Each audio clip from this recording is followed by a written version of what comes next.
Welcome student. আজকে আমি আলোচনা করব ভারতের নাগরিকদের সার্বিক ভোটাধিকার সম্পর্কে। সার্বিক ভোটাধিকার বা সর্বজনীন ভোটাধিকার ইংরাজিতে হলো universal adult franchise. Universal adult franchise এটা গণতান্ত্রিক রাষ্ট্রের পক্ষে খুবই গুরুত্বপূর্ণ। গণতন্ত্রে ভোটাধিকার থাকা অপরিহার্য। ভারত স্বাধীনতার পর একটি উদারনৈতিক গণতান্ত্রিক রাষ্ট্রের আদর্শকে গ্রহণ করেছে। ভারত একটি ডেমোক্রেটিক স্টেট, এ বিষয়ে কোনো সন্দেহ নেই।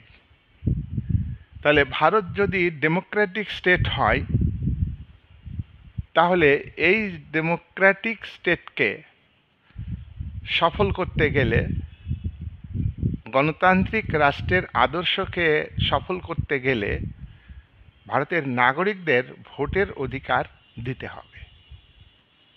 তাই গণপরিষদ সংবিধান লেখার সময় ভারতের সংবিধানের 326 ধারায় 3 to 6 আর্টিকেল, এই ধারাতে ভারতের নাগরিকদের সার্বজনীন ভোটাধিকারকে স্বীকার করে নিয়েছে। সংবিধানের পাতায় সুস্পষ্টভাবে লিখেছেন গণপরিষদের সদস্যরা। তো ভারতের গণতন্ত্র আবার পরোক্ষ গণতন্ত্র, রিপ্রেজেন্টেটিভ ডেমোক্রেসি। বর্তমান বৃহদায়তন রাষ্ট্রে এবং বহু জনসংখ্যা বিশিষ্ট রাষ্ট্রে প্রত্যক্ষ গণতন্ত্র চলে না, পরোক্ষ গণতন্ত্রকে গ্রহণ করা হয়। প্রত্যক্ষ গণতন্ত্র প্রাচীন গ্রীসে ছিল নগর রাষ্ট্রগুলিতে, আর বর্তমানে প্রত্যক্ষ গণতন্ত্রের ডাইরেক্ট ডেমোক্রেসির কিছু দৃষ্টান্ত, কিছু বৈশিষ্ট্য সুইজারল্যান্ডে সংবিধানে আছে।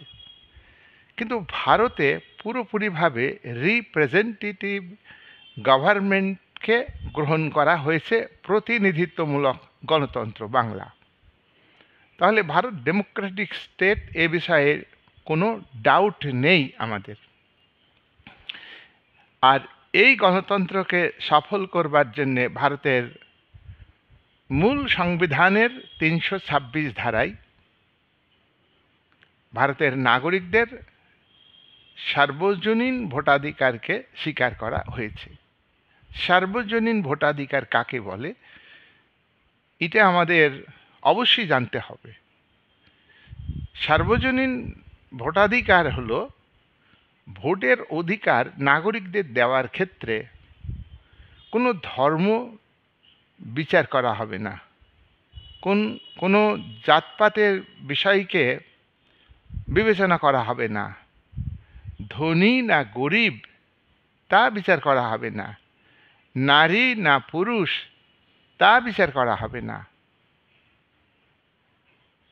তাহলে আমরা দেখছি সার্বজনীন ভোটাধিকার পাবে তারাই যারা হলো নাগরিক, তারাই এই ভোটের অধিকার পাবে। দেখো, বিদেশিরা ভোটের অধিকার পায় না। আরও কিছু কিছু ক্ষেত্রে ভোটাধিকারের পাওয়ার ক্ষেত্রে বিধিনিষেধ আছে, আমি তা আলোচনা করব। তাহলে 326 ধারা অনুযায়ী ভারতে সার্বিক ভোটাধিকার বিষয়টিকে গুরুত্ব দেওয়া হয়েছে এবং স্বীকার করা হয়েছে। ভারতের সার্বজনীন ভোটাধিকার বা ইউনিভার্সাল অ্যাডাল্ট ফ্র্যাঞ্চাইজ হল ভারতের নাগরিকরা জাতি, ধর্ম, বর্ণ, শ্রেণী, ধনী গরিব, নারী পুরুষ নির্বিশেষে, অর্থাৎ সমস্ত ধর্মের মানুষ, সমস্ত জাতির মানুষ, ধনী গরিব, নারী পুরুষ সবাই একটা নির্দিষ্ট সময় হলে ভোটের অধিকার পাবে। ভারতে মূল সংবিধানে এই 326 ধারাতে উল্লেখ আছে যে 21 বছর বয়সের হলেই তারা ভোটের অধিকার পাবে। এইটাই হলো ভারতের সার্বজনীন ভোটের অধিকার। দেখো, সার্বজনীন ভোটের অধিকার এটা অত্যন্ত গুরুত্বপূর্ণ একটা অধিকার।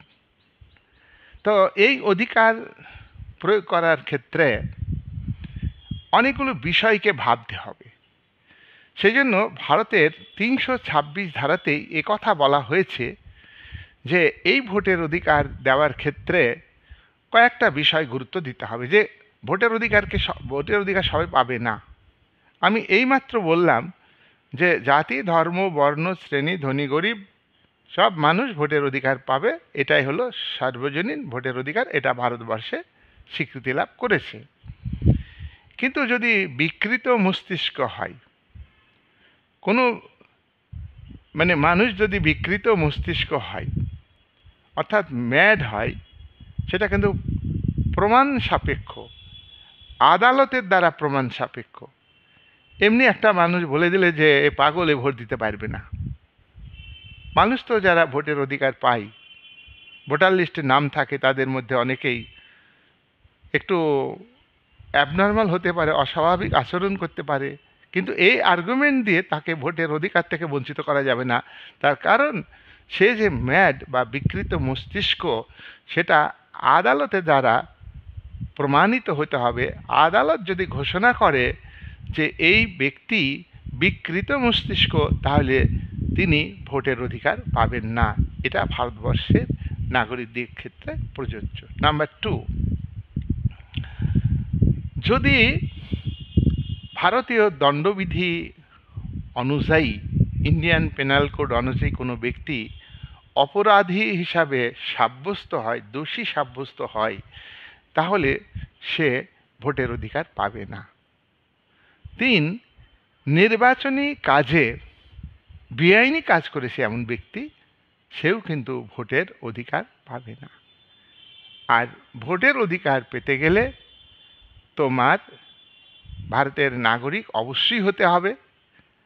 আর মূল সংবিধানে 326 আর্টিকেলে সার্বিক ভোটাধিকার দেওয়ার ক্ষেত্রে যে বয়স সীমা 21 ছিল, মিনিমাম 21 বছর ছিল, সেটা কমিয়ে 18 করা হয়েছে 1988 সালে।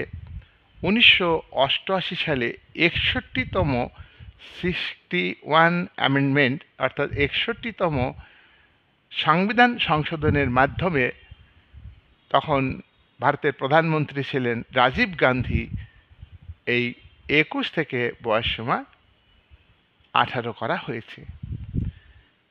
পৃথিবীর প্রায় দেশেই প্রথম থেকেই ভোটের অধিকার পাওয়ার ক্ষেত্রে বয়সের মিনিমাম ধরা হয় 18 বছর।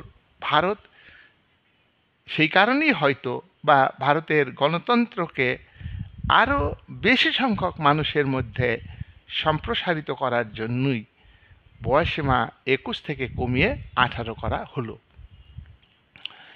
তাহলে আমরা দেখছি যে আরেকটা বিষয়ে ভোটের অধিকার থাকবে না, ভোটের অধিকার দেবে না নির্বাচন কমিশন, সেটাকে দেউলিয়া ব্যক্তি। দেউলিয়া কাদের বলা হয়? ধরো সরকারি লোন নিয়েছে, ঋণ নিয়েছে, ঋণ পরিশোধ করতে পারেনি, তার বাড়ি, গাড়ি, স্থাবর অস্থাবর সম্পত্তি সব বিক্রি করেও তার সুদে আসলে তার ধারের পরিমাণ, ঋণের পরিমাণ এতটাই হয়েছে যে তার শোধ হচ্ছে না, শোধ করতে পারছে না, তাকেই বলে দেউলিয়া। তাকেই বলে দেউলিয়া। তার মুরগি, হাঁস, ছাগল, ঘর বাড়ি সব বিক্রি করেও সে কিন্তু ঋণ পরিশোধ করতে পারছে না। তার যে দাম হবে, মূল্য হবে, তাতে ঋণ পরিশোধের, একে বলে দেউলিয়া। এই দেউলিয়া ব্যক্তি, ভারতের দেউলিয়া ব্যক্তি যারা, তারা ভোট দিতে পারবে না। রাইট টু ভোট, ভোটের যে অধিকার, সেটা পাবে না।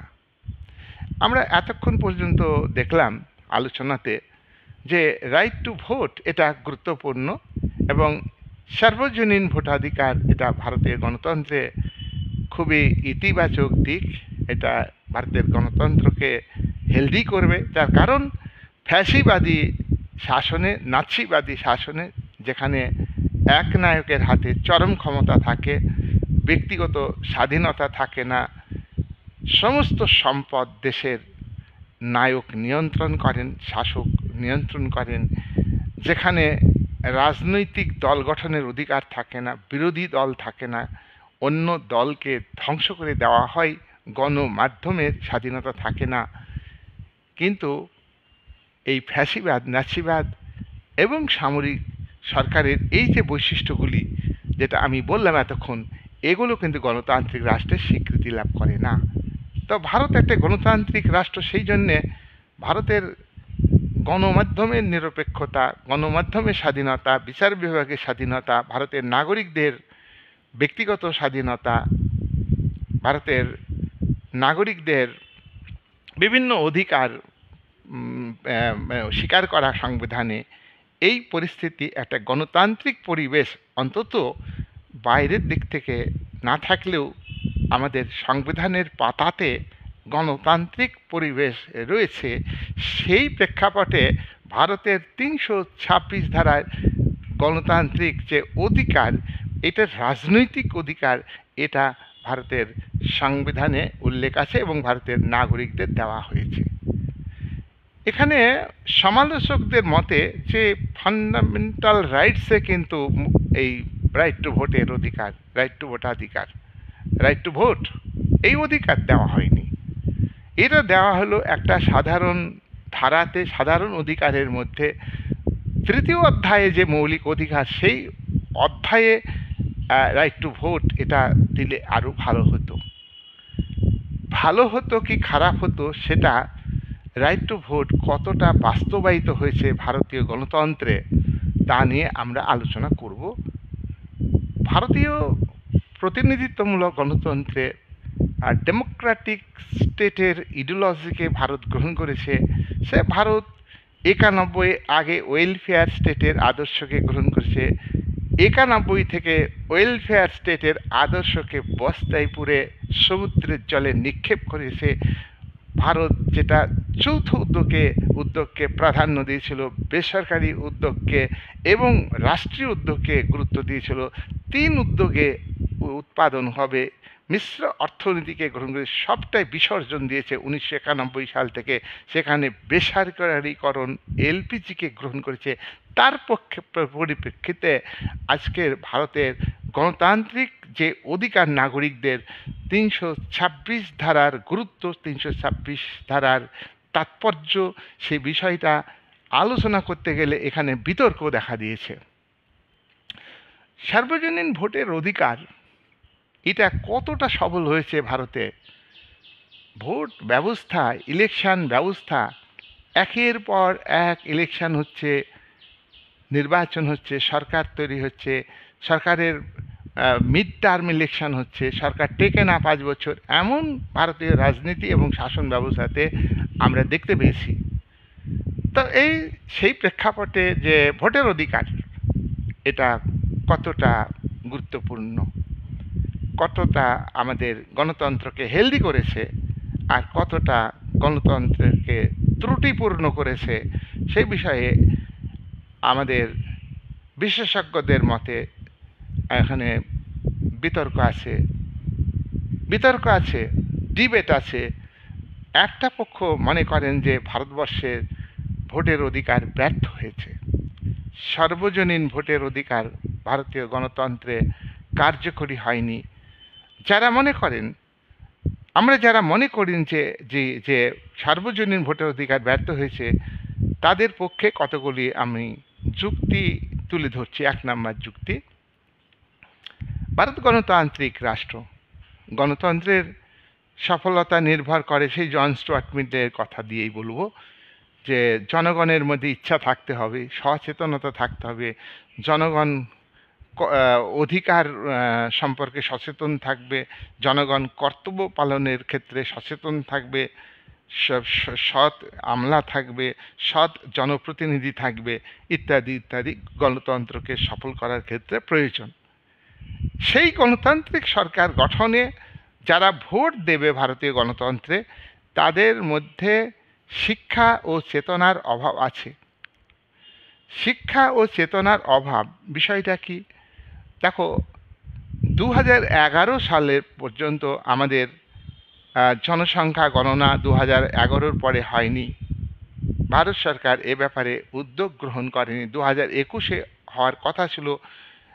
করোনার দাপটে সরকার এটা পদক্ষেপ গ্রহণ করেনি, কিন্তু তার পরবর্তীকালে করোনা প্রতিকূলতা নেই, তারপরেও ভারতের লোক গণনা সেন্সাস করা হচ্ছে না। সেই 2011-র হিসাব অনুযায়ী আজকে আমি বলতে চাইছি যে 35% ভারতবর্ষের নিরক্ষর মানুষ, তারা সঠিকভাবে ভোট দিতে পারেন না। 35% মানুষ, বাকি কত 65%। বা এখন যদি নিরক্ষরের সংখ্যা 35% যদি না হয়ে 25 হয় বা 20% হয়, তাহলেও তারা নিরক্ষর, তারা ভোটের অধিকার সচেতনভাবে প্রয়োগ করতে পারছেন না। কোন রাজনৈতিক দলকে ভোট দিলে ভালো হবে, কোন প্রার্থীকে ভোট দিলে ভালো হবে, এ ব্যাপারে সচেতন নয়। আর খাতা কলমে যেটা শিক্ষিত ধরা হয় ভারত সরকারের হিসাবে, তার মধ্যে প্রায় অশিক্ষিত অজ্ঞ মানুষ রয়েছেন। খাতা কলমে শিক্ষা দেখানো হয়, বাস্তবে সে লিখতে পারে না, পড়তে পারে না, সক্ষমতা নেই। আর সক্ষমতা দিক থেকে, সচেতনতার দিক থেকে যদি আমরা শিক্ষিত মানুষ বিবেচনা করি, তাহলে ভারতের মানে অশিক্ষা, কুশিক্ষা বহু মানুষের মধ্যে আছে। যারা লেখাপড়া জানা শিক্ষিত, তারাও কিন্তু রাজনৈতিক দিক থেকে শিক্ষিত নয়। আর যারা শিক্ষিত, তারা আবার প্ররোচিত হয়, রাজনৈতিক নেতাদের দ্বারা প্ররোচিত হয়। মিডিয়াগুলিকে ভারতের ধনশালী শ্রেণী যে দল মানে যে দলকে জেতাবে নির্বাচনে, লোকসভাতে, রাজ্য আইনসভাতে, সেই দলকে টাকা দিয়ে তার পক্ষে প্রচার করে, মিডিয়াগুলিকে কিনে নিয়ে সেই দলের পক্ষে প্রচার করে এবং মানুষ বিভ্রান্ত হয়ে ভোট দেয়। এটা পলিটিক্যাল কনসাসনেসের অভাব।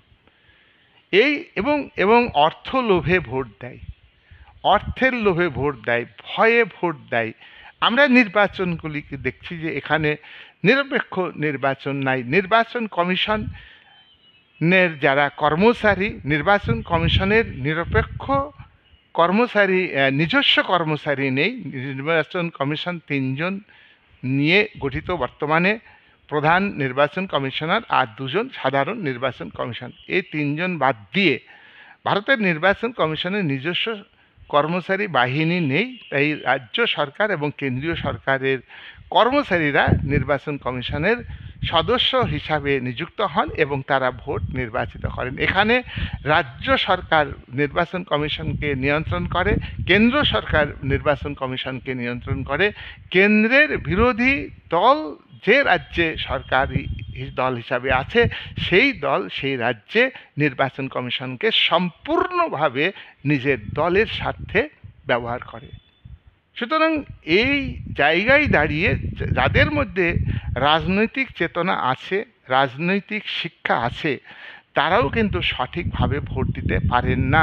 নির্বাচনী কেন্দ্রে অর্থাৎ বুথে ভোটাররা পৌঁছাতে পারেন না। পুলিশ প্রোটেকশনে ভোটারদের ভোট দিতে হয়। This is not democracy. ইন্ডিয়ার মতো দেশে এই গণতন্ত্র চলে না, এটা গণতন্ত্রের কলঙ্ক। ইংল্যান্ড, আমেরিকা, ফ্রান্স, এই সমস্ত ডেভেলপড কান্ট্রিতে যে ইলেকশন হয়, সেখানে প্রচারের দরকার হয় না। এখানে ভারতবর্ষের গণতান্ত্রিক রাষ্ট্রে দলীয় ব্যবস্থার ক্ষেত্রে যে দল বেশি মিথ্যা কথা বলে, এবং সেই দলই মিথ্যা কথা বলে যে দলকে ভারতের বুর্জোয়া শ্রেণী, ধনিক শ্রেণী সাপোর্ট করে এবং প্রচুর অর্থ পিছন দরজা দিয়ে সেই দলকে দেয়, আর সেই দল অর্থ খরচ করে ভোটারদের বিভ্রান্ত করবার জন্য মিটিং মিছিলে টাকা দিয়ে তাদের ভাড়া করে নিয়ে যাওয়া হয় এবং এর মধ্য দিয়ে জনমতকে বিভ্রান্ত করে ভোট হলে সেই ভোটের সঠিক ভোটকাস্ট, সঠিক ভোটার খুবই কমই থাকে। তাই এখানে নিরক্ষররা যেমন রাজনৈতিকভাবে অজ্ঞ অসচেতন, তেমনি যারা লেখাপড়া জানেন এবং শিক্ষিত বলে যাদেরকে গণ্য করা হয় ভারতীয় গণতন্ত্রে, তারা সঠিকভাবে ভোট দিতে পারে না। অতএব ভারতীয় যে ভোটের অধিকার দেওয়া হয়েছে এটা সম্পূর্ণভাবে ব্যর্থ হয়েছে। নাম্বার 2, ভারতীয় গণতন্ত্রে ভোট দানের হার কম। ভোট দানের হার কম।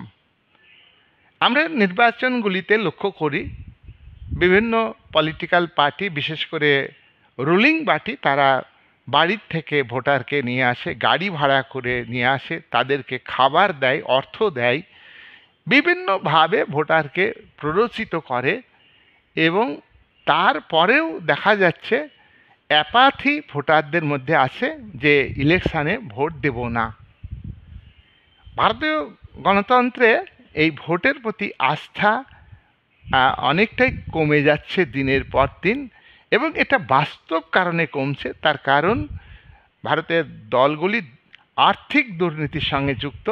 সরকারি দল বিশেষভাবে জনগণের অর্থ আত্মসাৎ করে আর্থিক দুর্নীতির সঙ্গে যুক্ত এবং এর সুবিচার নামে মাত্র বিচার, নিরপেক্ষ বিচার ব্যবস্থা, সেই বিচার ব্যবস্থাও করতে পারে না।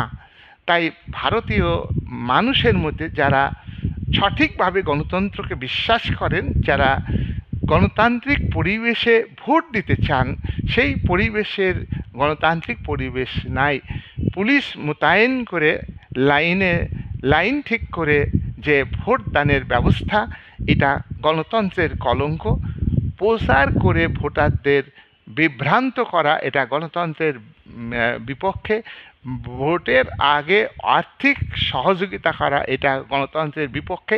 এই ভাবনা যাদের মধ্যে আছে তারা নির্বাচন কেন্দ্রে ভোট দিতে যান না। আর এদের মধ্যে যারা ভোট দিতে যান, অনিচ্ছা সত্ত্বেও ভোট দিতে যান, তারা কিন্তু নোটাতে ভোট কাস্ট করবে। নোটার বিপক্ষে ভারতের নির্বাচন কমিশন প্রচার করেন ঠিকই, কিন্তু নির্বাচন কমিশনের কর্মচারী মূলত হচ্ছে রাজ্য সরকারের কর্মচারী।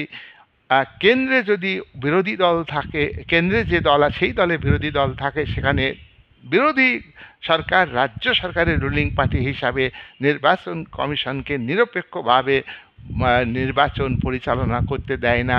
এই সমস্ত কারণে অনেক মানুষ ভোট দিতে আগ্রহ প্রকাশ করেন না। তাই ভোট দানের হার ভারতবর্ষে 55%। এছাড়া ভোট যাদের দিল জনগণ, ভোট যাদের দিল জনগণ, মোর দেন 50% সমর্থন পেয়ে গভর্নমেন্ট তৈরি হয়। আমরা ভারতীয় গণতন্ত্রে 51%-এর উপরে সরকার গঠন আমরা দেখতে পাই না।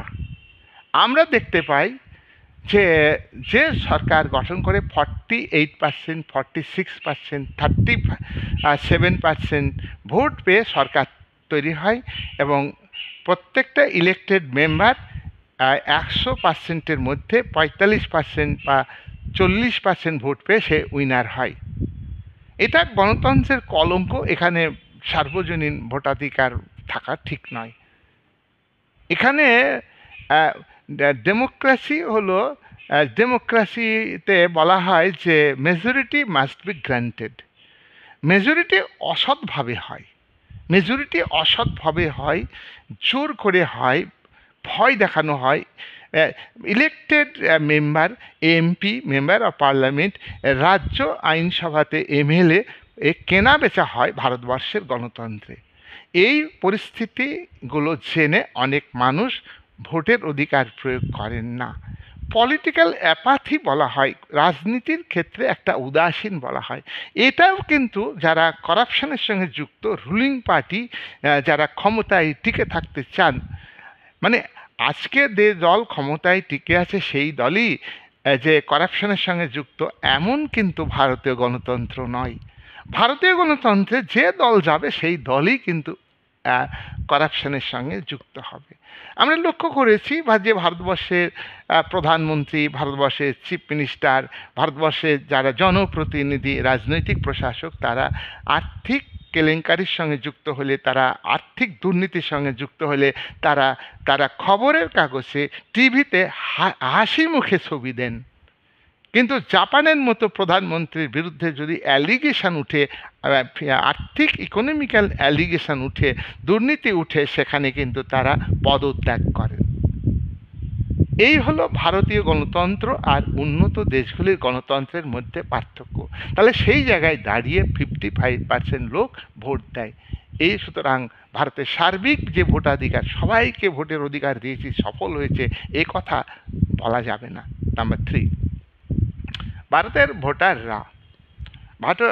ভোটাররা আবেগপ্রবণ, ইমোশান, অর্থাৎ ইমোশান, রাজনৈতিক সচেতনভাবে নির্বাচনী ইস্তেহারে কি ছিল আর ক্ষমতায় আসার পরে নির্বাচনী ইস্তেহারকে বাস্তবে সেই সরকার রূপায়িত করেছে কিনা, এটা মেলাতে পারে না ভারতবর্ষের ভোটাররা। তারা আবেগে আপ্লুত হয়, ইমোশনে আপ্লুত হয়। মাহারা সন্তানকে ভোট দেয়, হারে মা হারিয়ে গেছে। ইন্দিরা গান্ধীকে হত্যা করা হলে ইন্দিরা গান্ধীর পুত্র রাজীব গান্ধী পাইলট ছিলেন, তিনি রাজনীতির সঙ্গে যুক্ত ছিলেন না। কংগ্রেস ভারতীয় ভোটারদের সিম্প্যাথি, ইমোশনকে কাজে লাগানোর জন্যেই রাজীব গান্ধীকে প্রার্থী দাঁড় করেছিল। কংগ্রেস দলের অনেক যোগ্য প্রার্থী ছিলেন, কিন্তু সেই যোগ্য প্রার্থীকে কংগ্রেস দল ভোটে দাঁড় করায়নি, কারণ ভারতীয় গণতন্ত্রে ভারতীয় অজ্ঞ অসচেতন জনগণকে, ভোটারকে প্ররোচিত করা যায় যেমন, তেমনি এদের মধ্যে ইমোশন আছে, আবেগ আছে, এই আবেগকে কাজে লাগাতে হবে। সেই জন্য রাজীব গান্ধীকে সাধারণ একটা ব্যক্তি তাকে পলিটিক্সে নিয়ে এসে তাকে প্রার্থী করে দিয়ে ভারতীয় গণতন্ত্রে বিশাল জয়লাভ করেছে। রাজীব গান্ধী যেভাবে জয়লাভ করেছে, অনেক প্রধানমন্ত্রীর প্রার্থী হয়ে তার সেই দল এত সিট পায়নি, 400-র উপরে এমপি পেয়ে। তাহলে এখানে আমরা কি দেখলাম? এখানে আমরা দেখলাম ভারতীয় ভোটারদের মধ্যে আবেগ কাজ করে। মাহারা সন্তান, ভালো মানুষ, একে ভোট দিই। কতটা দক্ষভাবে প্রশাসন চালাতে পারবেন, কতটা গভর্নমেন্ট পলিসিকে সঠিকভাবে নিয়ে যেতে পারবে, বা এই দলটা কতটা ইতিবাচক ভূমিকা পালন করেছে ইতিপূর্বে, এ দলকে পাল্টে অন্য একটা পলিটিক্যাল পার্টিকে দিতে হবে, এইরকম কোনো ভূমিকা ভোটারদের মধ্যে দেখা যায় না। আবার রাজীব গান্ধীকে যখন হত্যা করা হলো, রাজীব হত্যার পরে কংগ্রেস 1991 সালে আবারও জেনারেল ইলেকশানে, সাধারণ লোকসভা নির্বাচনে আবার সিম্প্যাথি আদায় করল। এরকম বহু ঘটনা আছে যেটা তোমরা জানবে। আমি সংক্ষেপে দুটো উদাহরণ দিলাম যে এখানে ইমোশন কাজ করে, ব্যক্তি প্রভাব এখানে কাজ করে। বর্তমান পশ্চিমবাংলার যে ক্ষমতাসীন দল, এখানে মূল অর্থাৎ ব্যক্তির ক্যারিশমা, সম্মোহনী কর্তৃত্ব এখানে পলিটিক্যাল কালচারে, পলিটিক্যাল অথরিটিতে আছে। হ্যাঁ, সেই ক্যারিশমা, ব্যক্তিগত ক্যারিশমা এখানে কাজ করে। সেখানেও কিন্তু মানুষের আবেগ প্রবণতা লক্ষ্য করা যায়। তাহলে ভারতীয় গণতন্ত্রে যে সার্বিক ভোটাধিকার, সেটা কিন্তু যথাযথভাবে কার্যকরী হয়নি। তাই ভারতীয় গণতন্ত্রে সার্বিক ভোটাধিকার ব্যর্থ হয়েছে। 4 নম্বর ব্যর্থতার কারণ ভারতীয় গণতন্ত্রে সার্বিক ভোটাধিকার কার্যকরী হয়নি, দারিদ্রতা। ভারতবর্ষে দারিদ্র সীমার নিচে বসবাস করে 40% মানুষ। যুক্তি তর্কে সাম্প্রতিককালে দারিদ্র সীমার নিচে লোকসংখ্যা 40%-এর থেকে আরও কম, 40%, 40% হয়তো 20% হোক। তো এই দারিদ্র সীমার মানুষ যারা, তারা অর্থের বিনিময়ে ভোট দেয়। এদের অর্থের প্রলোভন দেওয়া হয় এবং অর্থ দেওয়া হয় পলিটিক্যাল পার্টিগুলো, বিশেষ করে প্রভাবশালী পার্টি। অর্থাৎ আমি আগেই বলেছি, this is liberal democratic system, উদারনীতি গণতান্ত্রিক রাষ্ট্র, বুর্জোয়া রাষ্ট্র ভারত একটা। তবে বুর্জোয়া রাষ্ট্র হলো ভারত সামন্ত শক্তি, সামন্ত প্রভুদের সঙ্গে হাত মিলিয়ে চলছে, যার জন্যে ভারতের জমিদারি প্রথা এখনো পর্যন্ত আছে। পাঞ্জাব হরিয়ানাতে যে কৃষি বিল ভারত সরকার বুর্জোয়াদের পক্ষে পাশ করলো, সেই কৃষি বিল প্রত্যাহার করে নিতে বাধ্য হলো। এটা কিন্তু কৃষক মুভমেন্ট যারা বলেন, আমাদের যারা রাজনৈতিক প্রকৃতপক্ষে সচেতন ব্যক্তি, এটা এটা হচ্ছে কৃষক আন্দোলন নয়, এটা হলো জমিদার শ্রেণীর আন্দোলন। জমিদার শ্রেণীর আন্দোলন আবারও সফল হইল, ক্যাপিটালিজম প্রতিষ্ঠিত হলো না। মুকেশ আম্বানির যে ভূমিকা, অর্থাৎ ক্যাপিটালিস্টদের যে ভূমিকা, তারা কৃষি সঙ্গে সরাসরিভাবে ক্যাপিটাল ইনভেস্ট করবে এবং সেখান থেকে ফায়দা তুলবে, সেখান থেকে প্রফিট অর্জন করবে। কোনো মিডিমাল থাকবে না, যেখানে সামন্ত প্রভুরা জমিদারদের মতো তারা এখন ভূমিকা নিচ্ছে, কৃষকদের শোষণ করছে, অত্যাচার করছে, ইত্যাদি ইত্যাদি। সেই জায়গাটা ওরা ছাড়ছে না। আর এখানে ক্যাপিটালিস্টরা পাওয়ারে আসতে পারছে না। যাই হোক, ভারতবর্ষের মানুষের মধ্যে দারিদ্রতা আছে এবং ভারতবর্ষের মানুষের মধ্যে পলিটিক্যাল কালচার, রাজনৈতিক ব্যবস্থার প্রতি বিশ্বাস, আবেগ, অনুভূতি, মূল্যবোধ, দৃষ্টিভঙ্গি গড়ে ওঠে। এখন ভালো ব্যবস্থা হলে পক্ষে গড়ে উঠবে, সরকারের পক্ষে গড়ে উঠবে, পলিটিক্যাল সিস্টেমের প্রতি গড়ে উঠবে। আর যদি খারাপ হয়, খারাপ তো আছেই, কিন্তু বিপরীত পলিটিক্যাল কালচার গড়ে উঠতে পারে। কিন্তু সাধারণ মানুষকে, দরিদ্র মানুষকে বিভ্রান্ত করে পলিটিক্যাল রাইট, তাদের যে পলিটিক্যাল রাইট, সার্বিক ভোটাধিকারের মধ্যে দিয়ে তারা পেয়েছে ভোটের অধিকার, এটাকে তারা মিসইউজ করে। যাতে মিসইউজ করে সেই পরিবেশ তৈরি করে শাসক শ্রেণী এবং ধনশালী শ্রেণী। এই দারিদ্রতার সুযোগ নিয়ে তাদেরকে মিথ্যা প্রতিশ্রুতি দেয়, বাড়ি দেব, ঘর দেব, টিউবওয়েল দেব, পানীয় জল দেব। এই যে পাইয়ে দেব, তার মধ্য দিয়ে ভোটারকে বিভ্রান্ত করা। কেন? ভোটের অধিকার প্রয়োগ করবে সম্পূর্ণভাবে স্বাধীনভাবে, সেটাই রিয়াল ডেমোক্রেসি বা রিয়াল ডেমোক্রেটিক সিস্টেম। তাহলে সেখানে এই সমস্ত প্রশ্ন থাকা উচিত না। কিন্তু বাস্তবে আমরা দেখছি দারিদ্রতার সুযোগ নিয়ে এই সমস্ত সুযোগ অনেক সময় দেয়, আবার দেয় না, বা দিয়েও যদি ভোটারকে বিভ্রান্ত করে, তাদের পক্ষে ভোট নিয়ে আসে, দিস ইজ নট ডেমোক্রেসি। এবং এটা সার্বজনীন ভোটাধিকারের যে ইডিওলজি, সেটাকে ক্ষুণ্ণ করছে। তাই ভারতের সার্বজনীন ভোটাধিকার দারিদ্রতার কারণে সফল হয়নি। পাইয়ে দেওয়ার রাজনীতি, this is not real politics, it is narrow politics.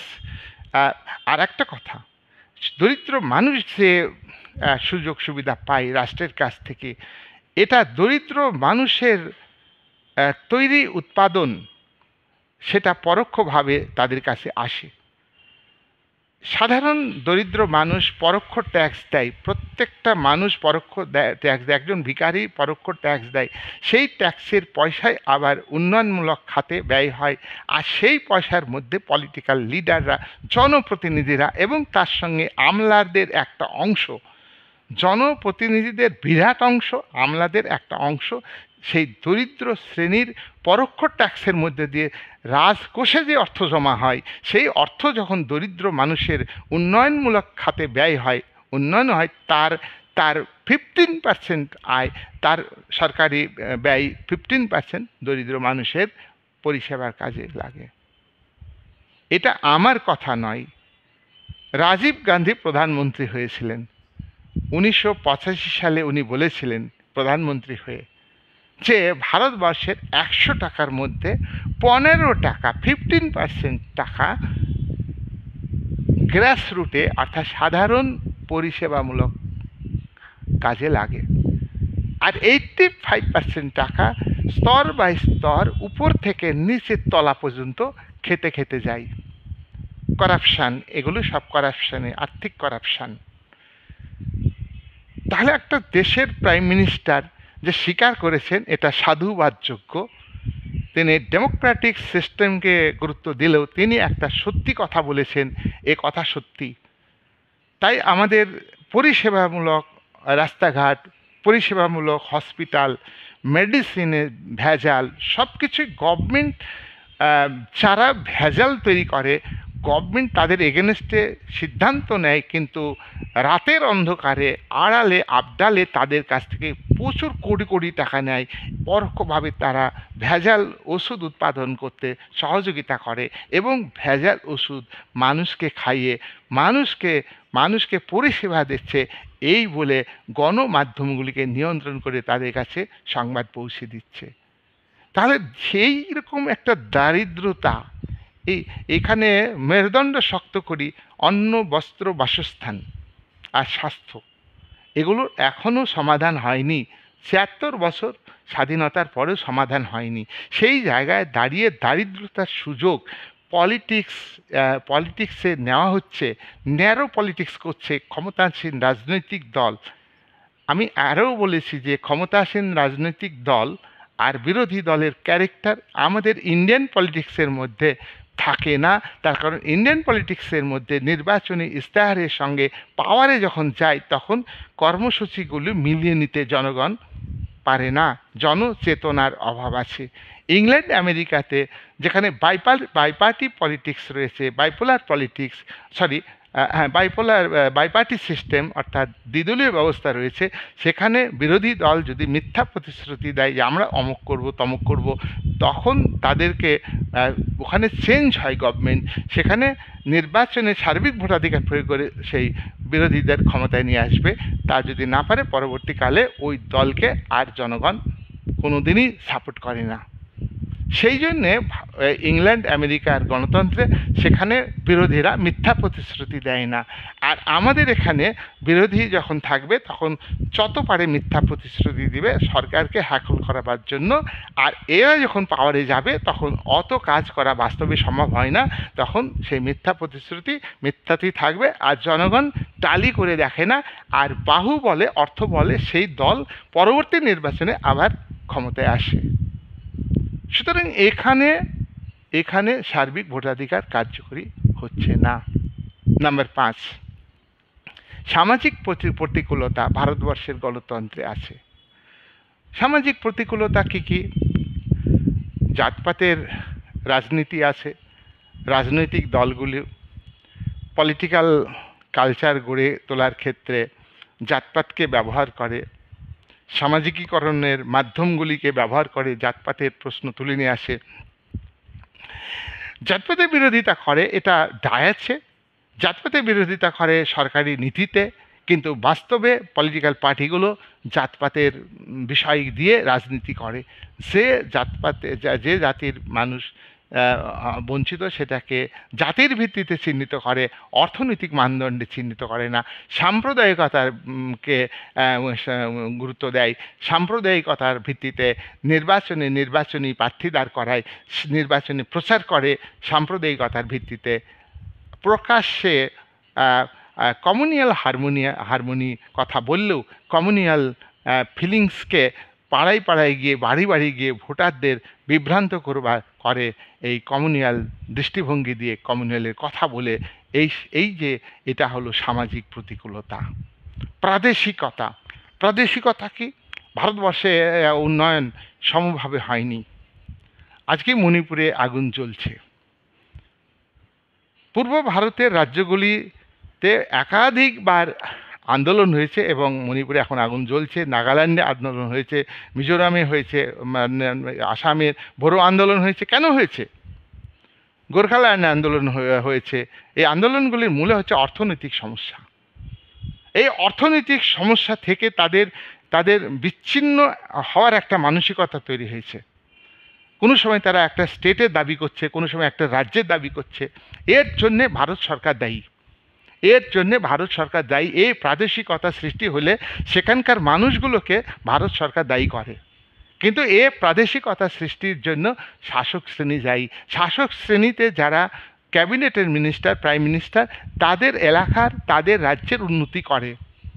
আর যে যে যে মন্ত্রী হয়, যখন গুরুত্বপূর্ণ ক্যাবিনেট মন্ত্রী হয়, তার রাজ্যে উন্নতি করে বা তার এলাকাতে উন্নতি করে, গোটা ভারতবর্ষের কথা সমদৃষ্টিভঙ্গিতে সে উন্নয়ন ঘটায় না।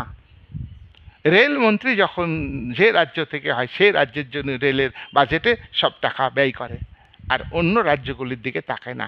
এ প্রাদেশিকতা, এ শাসক শ্রেণী, ভারতবর্ষে পলিটিক্যাল একটা কালচারে এই প্রাদেশিকতার সৃষ্টি হয়েছে। তাই এই প্রাদেশিকতা থেকে সেই সেই এলাকার মানুষের মধ্যে পলিটিক্যাল কনসাসনেস সঠিকভাবে থাকে না, না থাকার ফলে তারা একটা সংকীর্ণ একটা মনোভাব গ্রহণ করে ফেলে। কিন্তু সব সমস্যার মূলে শাসক শ্রেণী এখানে ধর্মকে ব্যবহার করে, শাসক শ্রেণী এখানে এখানে জাতপাতকে ব্যবহার করে, জাতপাতকে ব্যবহার করে, মিথ্যা প্রতিশ্রুতি দেয় বা পাইয়ে দেওয়ার পলিটিক্স ব্যবহার করে। সুতরাং ওই যে প্রাদেশিকতা সৃষ্টি হয়েছে, সেই এলাকার যে ভোটাররা সঠিকভাবে ভোট দেয় তা কিন্তু নয়। তাহলে এই প্রাদেশিকতাকে সুযোগ লাগায় বহু পলিটিক্যাল পার্টি। এখানে মনে রাখতে হবে, শ্রেণীভিত্তিক সমাজ ব্যবস্থাতে, লিবারাল ডেমোক্রেটিক সিস্টেমে গভর্নমেন্ট এবং পলিটিক্যাল পার্টি তারা সবসময় চেষ্টা করে যে ধনী আরও ধনী হোক, গরিব আরও গরিব হোক, কিন্তু গরিবের কথা না বললে, গরিবের দুঃখে দুঃখিত না হলে, গরিবের কান্নায় না কানলে ভোট পাওয়া যাবে না, সেই সেই রোলটাই পলিটিক্যাল পার্টিগুলো নিয়ে থাকে। এতে কিন্তু প্রাদেশিকতা বাড়ে, ধর্মান্ধতা বাড়ে, ধর্মীয় গোঁড়ামি আছে মানুষের মধ্যে, শিক্ষা চেতনার অভাব আছে। ধর্মীয় নেতারা এটা সৃষ্টি করে। ধর্মীয় প্রত্যেক ধর্মের নেতারা তারা আখেরে গুছানোর জন্য ধর্মের কথা বলে। ধর্মীয় নেতা এবং প্রত্যেক ধর্মের যারা ধনী, তাদের নিজের ধর্ম সম্প্রদায়ের মানুষকে শোষণ করতে ছাড়ে কি?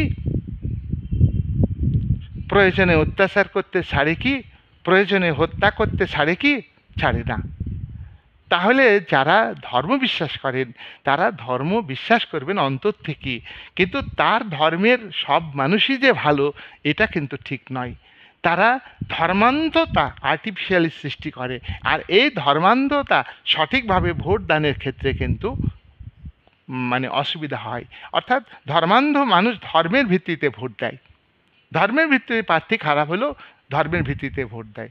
প্রাদেশিকতা, যে এই প্রদেশ থেকে দাঁড়িয়েছে, এই এলাকা থেকে দাঁড়িয়েছে, একে ভোট দিতে হবে, ভালো প্রার্থী না তা দাঁড় দিতে হবে, এগুলো হচ্ছে সমাজ। এ সম্প্রদায়ের মানুষ, একে ভোট দিতে হবে। এই জাতের মানুষ, এই জাতের মানুষকে ভোট দিতে হবে। এ জেনারেল কাস্ট, এ উপজাতি শ্রেণীর মানুষ, এ তপশিলি জাতির মানুষ, একে ভোট দিতে হবে। এইগুলো সামাজিক প্রতিকূলতা। ভারতবর্ষে ভাষাগত প্রতিকূলতা আছে সার্বিক ভোটাধিকার বাস্তবে রূপায়িত করার ক্ষেত্রে। ভাষার ভিত্তিতে রাজ্য তৈরি হয়েছে, ভাষা নিয়ে আন্দোলন হয়েছে। অহিন্দি ভাষাভাষীর লোকের সংখ্যা বেশি, অহিন্দি ভাষাভাষীর লোকের সংখ্যা বেশি, সেই জায়গায় হিন্দিকে একটা একটা রাষ্ট্রভাষা হিসাবে স্বীকৃতি দিয়ে সেই হিন্দি ভাষাটাকে অহিন্দি ভাষাভাষী মানুষের উপরে চাপিয়ে দিচ্ছে। সুতরাং হিন্দি ভাষীদের বিরুদ্ধে অহিন্দি ভাষীদের সংগ্রাম ভারতবর্ষে চলছে, ভাষার ভিত্তিতে রাজ্য। এইগুলো হচ্ছে সার্বিক ভোটাধিকার প্রয়োগের ক্ষেত্রে কাম্য নয়। 6, শক্তিশালী বিরোধী দলের অভাব ভারতবর্ষে। তাই ভারতবর্ষের তোমার এই সার্বিক ভোটাধিকার বাস্তবে রূপায়িত হয়নি, হচ্ছে না। আমরা লক্ষ্য করেছি যে কংগ্রেস দলের একচেটিয়া একাধিপত্য ছিল। ভারত একটা মাল্টি পার্টি সিস্টেমের দেশ, বহুদলীয় রাজনীতিকে বিশ্বাস করে, বহুদলীয় রাজনীতি ভারতে রয়েছে। তার মধ্যে কংগ্রেস দলের একচেটিয়া দীর্ঘ হিসাব করলে আজ অবধি কংগ্রেস দল একচেটিয়াভাবে ক্ষমতা হয়েছে। সাম্প্রতিককালে বিজেপি দলের আধিপত্য দেখা দিয়েছে, আবার বিরোধী দল কিন্তু দুর্বল হয়ে গেছে। কি রাজ্য আইনসভাতে, কি কেন্দ্রে আইনসভাতে বিরোধী দল। ইংল্যান্ডের রাজনীতিতে বিরোধী দলকে বলা হয় বিকল্প সরকার, আর বিরোধী দলের রোলও অনেকটা ডেমোক্রেটিক, অযথা সমালোচনা করে না, তাই ভারতবর্ষে বিরোধী দলের যে অভাব, বিরোধী জনমত সঠিকভাবে তৈরি করা, এটা কিন্তু হয় না, যার ফলে ভোটাররা বিভ্রান্ত হন। তাই সার্বিক ভোটাধিকার এখানে কার্যকরী হয়নি। 7 নাম্বার, গ্ল্যামারের প্রাধান্য, অর্থাৎ কিছু কিছু ধনী ব্যক্তি হঠাৎ করে রাজনীতিতে আসেন, তার কারণ তার অর্থ বেশি, তাকে মানুষের সামনে তুলে ধরে রাজনৈতিক দলগুলো। তাই এখানে তার গ্ল্যামারের জোরে ভোট দেয়। সে ভালো মন্দ এটা বিচার করে না। ব্যক্তি কেন্দ্রিক দল ভারতীয় রাজনীতিতে আছে, এই ব্যক্তিকে দেখে ভোট দেয়। যেমন বিজেপিতে নরেন্দ্র মোদী, তার ব্যক্তি, কংগ্রেসে ইন্দিরা গান্ধী। তাহলে এই গ্ল্যামার কিন্তু ভারতীয় গণতন্ত্রের সার্বিক যে ভোটের অধিকারটা তারা কিন্তু সঠিকভাবে প্রয়োগ করেনি। ওই ভাবমূর্তি দেখেই তারা সেই পার্টিকে ভোট দেয়। আর 8 নাম্বার হচ্ছে ভুতুড়ি ভোট। ভোটার তালিকা যথাযথভাবে তৈরি হয় না ভারতীয় গণতন্ত্রে। যখন যে দল ক্ষমতায় থাকে সেই দলের লোকেরা নির্বাচন কমিশনের লোক, সেই দলের সেই রাজ্যের বা কেন্দ্রের যারা সরকারি কর্মচারী, তারা ভোটের তালিকা তৈরি করে, ভোটের তালিকাতে যুক্ত হয়, সংযোজন হয়, বাতিল হয়। এক্ষেত্রে মরে গেলেও ভোটের তালিকায় থাকে, আবার কেউ মরেনি, বেঁচে আছে, তার ভোটের তালিকাতে নাম নেই। একই ভোটার বিভিন্ন জায়গায় ভোটের তালিকাতে আছে, এগুলিকে বলা হচ্ছে ভুতুড়ে ভোটার। বিভিন্ন দল রাজনীতির ক্ষেত্রে বিরোধিতা করে, বিরোধীভাবে বলে, এগুলো ফালতু একটা আলোচনা। ভোটারদের বুঝতে হবে এগুলো এরা অভিনয় করার জন্য করছে। আজকে যারা এই ভোটের ভুলটা ধরছে, তারা আবার ক্ষমতা গেলে তারাও আবার এই ভুতুড়ে ভোট সৃষ্টি করবে। অর্থাৎ কি বলো, তাছাড়া নির্বাচনের তালিকায় নাম থাকলেই বাকি, না থাকলেই বাকি। নির্বাচক অর্থাৎ ভোটদাতা ভোট দিতে গিয়ে দেখছে তার নামের এগেনস্টে ভোট দিয়ে দিয়েছে। দেখা গেলো 100 জন ভোটার বাড়িতেই আছে, 100 জনের ভোটার বুথ কেন্দ্রে তাদের ভোট দেওয়া হয়ে যায়। তাহলে এই ভুতুড়ে ভোটার থাকলেই বাকি, না থাকলেও সবটাই হচ্ছে ডেমোক্রেসির মিসইউজ এটা। তাই আজকে গণতন্ত্রকে সফল করবার জন্য যে সার্বিক ভোটাধিকারের কথা সংবিধানে বলা হয়েছে, এটা একটা শুনতে ভালো লাগে, এটা এটা এটা এটা এটা ভালো দিক। এটা ভারতীয় জনবিক্ষোভ, ভারতীয় গণতান্ত্রিক আন্দোলন, এগুলিকে প্রশমিত করার একটা কৌশল হিসাবে এটা গৃহীত হয়েছে। তবে একটা কথা কি, এটা সামরিক সরকারের থেকে বাংলাদেশের মতো যে ডেমোক্রেসি, পাকিস্তানের মতো যে ডেমোক্রেসি, মায়ানমারের মতো যে একনায়কতান্ত্রিক শাসক, আজকে চীনের সমাজতান্ত্রিক নামে যে একনায়কতন্ত্র, রাশিয়ার যে গণতন্ত্র, পুতিনের 36 সাল পর্যন্ত একাধিপত্য, ওই উত্তর কোরিয়ার কমিউনিস্ট পার্টির নামে, ওখানে সমাজতন্ত্রের নামে কিম জংয়ের যে একনায়কতন্ত্র, তার থেকে ভারতীয় ডেমোক্রেসি অনেকটাই ভালো। এইটুকু আমরা মনে সান্ত্বনা দিতে পারি নিজেদের। এবার আমরা বলবো যে সাফল্যের দিক আছে। কি সাফল্যের দিক? শিক্ষা যুক্তি অচল। প্র্যাকটিক্যাল ভাবলে শিক্ষিত হয়নি, কিন্তু খাতা কলমে তো ভারতে শিক্ষাকে গুরুত্ব দেওয়া হয়েছে। সংবিধানের 30 ধারায় সংখ্যালঘুদের শিক্ষার অধিকার, ভাষাগত সংখ্যালঘু, ধর্মীয় সংখ্যালঘুদের শিক্ষার অধিকার, যদিও 30 ধারাতে সব মানুষের শিক্ষার অধিকার দেওয়া হয়নি, তবে 45 ধারায় রাষ্ট্রকে নির্দেশ দেওয়া হয়েছে যে ভারত রাষ্ট্রের সকল জনগণকে বাধ্যতামূলকভাবে অবৈতনিক শিক্ষা দিতে হবে, সব নাগরিককে শিক্ষিত করতে হবে। এটা ভারত রাষ্ট্র করবে। ভারত রাষ্ট্র আবার বাস্তবে রূপায়িত করতে পারেনি, সেজন্যে 2002 সালে সংবিধান সংশোধন করে এই লেখাপড়ার দায়িত্ব বাবা মাকে দিয়েছেন। আবার ভারত রাষ্ট্রকে ধোঁকা দেওয়ার জন্যে, ভারতীয় গণতন্ত্রকে একটা ভালো মোড়কে আটকে রাখার জন্যে নাগরিকদের মৌলিক অধিকার হিসাবে 21A ধারাতে শিক্ষার অধিকার যুক্ত করা হয়েছে। এগুলো সাধুবাদযোগ্য। এইসবের মধ্যে দিয়ে আমাদের সার্বিক ভোটাধিকার আছে। মিলিটারি গভর্নমেন্ট এবং তোমার ফ্যাসিবাদী যে গভর্নমেন্ট, তার তুলনায় এটা ভালো, সেদিক থেকে সার্বিক ভোটাধিকারের তাৎপর্য আছে। নাম্বার 2, এখানে দেখো ভোট দেওয়ার হার একেবারে কম না, 55% মানুষ ভোট দিচ্ছে, এখনও 45% মানুষ ভোট দেয় না। বিভিন্ন কারণে আমি আজকের ভিডিওতে আলোচনা করেছি। তবে 55% মানুষ ভোট দিচ্ছে, এটাও একটা ভালো দিক। আর আমাদের সবথেকে বড় কথা যে সার্বিক ভোটাধিকার মেনে নিয়েছে ভারতের সাধারণ মানুষ, নাগরিকরা, তার বড় প্রমাণ হলো যে 1952 সাল থেকে প্রথম নির্বাচন হয়েছে, তারপরে আমাদের লাস্ট 2024 সালে নির্বাচন হলো লোকসভা, এবং রাজ্য আইনসভাগুলিতে নির্বাচন হচ্ছে। পঞ্চায়েতেও অনেক সময় পঞ্চায়েতেও নির্বাচন হচ্ছে, ক্ষমতা বিকেন্দ্রীকরণ, পৌরসভা নির্বাচন হচ্ছে, সেখানে সার্বিক ভোটাধিকার প্রয়োগ হচ্ছে। সুতরাং এইসব দিক থেকে ইতিবাচক ভূমিকা আছে সার্বিক ভোটাধিকারের অধিকার বিষয়ে। তা 3 নাম্বার হচ্ছে যে অকংগ্রেসি গভর্নমেন্ট। এখানে বলা হচ্ছে যে অকংগ্রেসি গভর্নমেন্ট কিন্তু তৈরি হয়নি বহুদিন। 1967 সাল পর্যন্ত রাজ্যগুলিতে কংগ্রেস এবং কংগ্রেস একচেটিয়া ছিল কেন্দ্রে এবং রাজ্যে, কিন্তু 67 সালে 9টা অকংগ্রেসি রাজ্যে 9টা রাজ্যে অকংগ্রেসি সরকার তৈরি হয়েছে। আর এখানে 2014 থেকে এখানে অকংগ্রেসি সরকার রয়েছে, এনডিএ সরকার রয়েছে, এখনও চলছে। তাহলে এই সরকার যদি টিকে থাকে তাহলে একটানা 15 বছর থাকবে। তাহলে অকংগ্রেসি সরকারের যে যুক্তি, এটাও ঠিক না।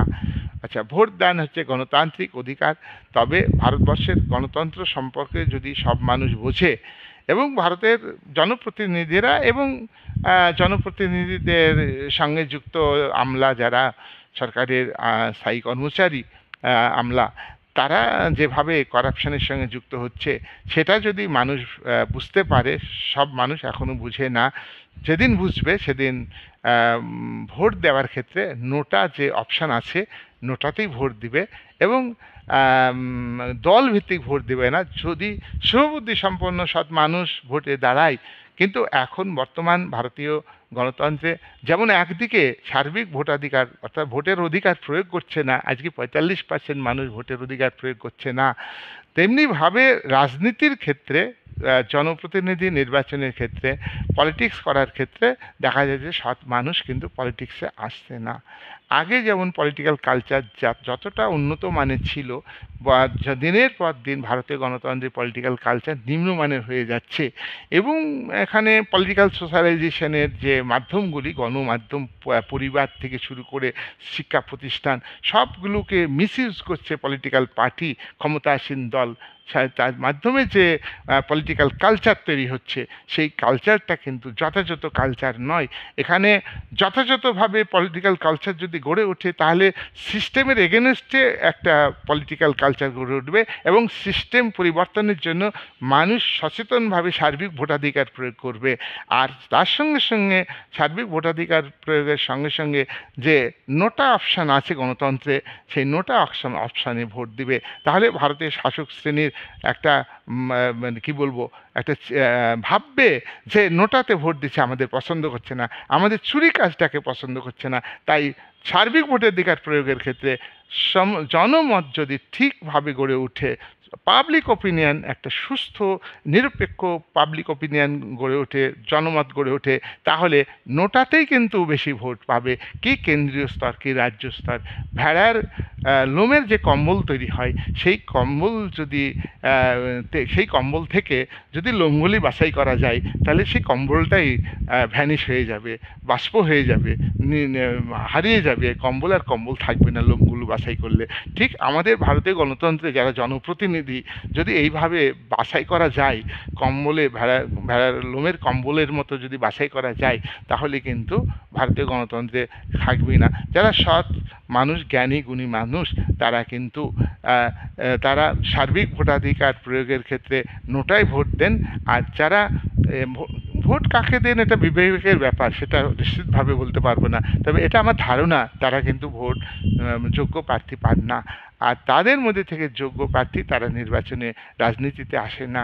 তাই কারণ প্রত্যেকটা পলিটিক্যাল পার্টির কালচার খুব নিম্নমানের কালচার, এবং অসৎ এবং অশুভ শক্তির সঙ্গে এদের আঘাত, এবং অশুভ শক্তিতে পরিপূর্ণ হয়ে গিয়েছে। তাই সাধারণ মানুষের একটা কষ্ট, দুঃখ যে ভারতীয় গণতন্ত্র আজকে আজকে আজকে ধুলোয় লুঠিত, আজকে সাধারণ গণতন্ত্র, সাধারণ মানুষের গণতন্ত্র নেই। এটা মুষ্টিমেয় ব্যক্তির গণতন্ত্র। মুষ্টিমেয় ব্যক্তির গণতন্ত্রকে বাঁচিয়ে রাখার জন্যে, ধনিক শ্রেণীর কায়েমি স্বার্থকে বজায় রাখার জন্যে ওই সংবিধানের পাতায় উল্লেখিত 326 ধারাকে কার্যকরী করার জন্য সরকার প্রোগ্রাম নেয়, টাকা কোটি কোটি টাকা ব্যয় করে, হ্যাঁ, ছাত্রছাত্রীদের মধ্যে পলিটিক্যাল কনসাসনেস আনার জন্যে। কিন্তু আজকে মানে মূল পলিটিক্স, যে মূল পলিটিক্যাল পার্টি, সেগুলো ছাত্রছাত্রীদের নিরপেক্ষ দৃষ্টিভঙ্গিকে, তাদের যে মানসিকতা, তাদের পছন্দ অপছন্দ, এগুলিকে গুরুত্ব দেয় না। তাই সার্বিক ভোটাধিকার আমাদের সংবিধানে আছে। এটা যেহেতু আমরা স্বাধীন দেশের নাগরিক হিসাবে সংবিধানকে মান্য করে চলতে হবে এবং ভারতের সার্বভৌমত্বকে রক্ষা করতে হবে, এটা আমাদের বড় দায়িত্ব। আজকে যারা শাসক শ্রেণী করাপশনের সঙ্গে যুক্ত, আজকে ইকোনমিক্যাল করাপশান যে তারা করছে, তারা কিন্তু চিরস্থায়ী নয়। তারা কিন্তু একদিন, সাধারণ মানুষ যেদিন সচেতন হবে, তারা কিন্তু ক্ষমতা থেকে বিচ্যুত হবে। তাই দেশ, সকলের দেশ থাকবে স্থায়ী, সেই দেশ রক্ষার ক্ষেত্রে সার্বজনীন ভোটাধিকার, এই গণতান্ত্রিক সিস্টেমের মধ্যে যে নির্বাচন কারচুপি হচ্ছে, বাহুবল মানে খাটানো হচ্ছে, ফোর্স প্রয়োগ করছে, তার কারণ পুলিশ যে বাহিনী, সেই বাহিনীকে তারা নির্বাচন কমিশনের বাহিনীতে পরিণত হয়, নামে মাত্র নির্বাচন কমিশনের নিরপেক্ষ। তাই সাংবিধানিক ব্যবস্থা যে নির্বাচন কমিশন নিরপেক্ষ এবং স্বাধীন, এই কথাটা একদম ভেক কথা, এই কথাটা একদম মিথ্যা কথা। সুতরাং যদি শাসক শ্রেণী এটা সত্যিকারের নিরপেক্ষভাবে ভোট করতে চান, তাহলে শাসক শ্রেণীকে আরও সচেতন হতে হবে এবং আমলা বাহিনীকে নিঃস্বার্থ হতে হবে, গণতন্ত্রকে উন্নত হতে হবে, গণতন্ত্রের মানে বুঝতে হবে, অর্থ বুঝতে হবে, সার্বিক ভোটাধিকারের মানে বুঝতে হবে। প্রকৃত অর্থটা কি, এইটা তাদের মনে কাজ করে না। তাদের ব্যক্তিগত স্বার্থ, তাদের ব্যক্তিগত আখেরে ঘোষানোর জন্যে তারা নির্বাচন পরিচালনাতে উদ্যোগ গ্রহণ করে। এই বলে আজকে আলোচনা আমি এখানে শেষ করছি।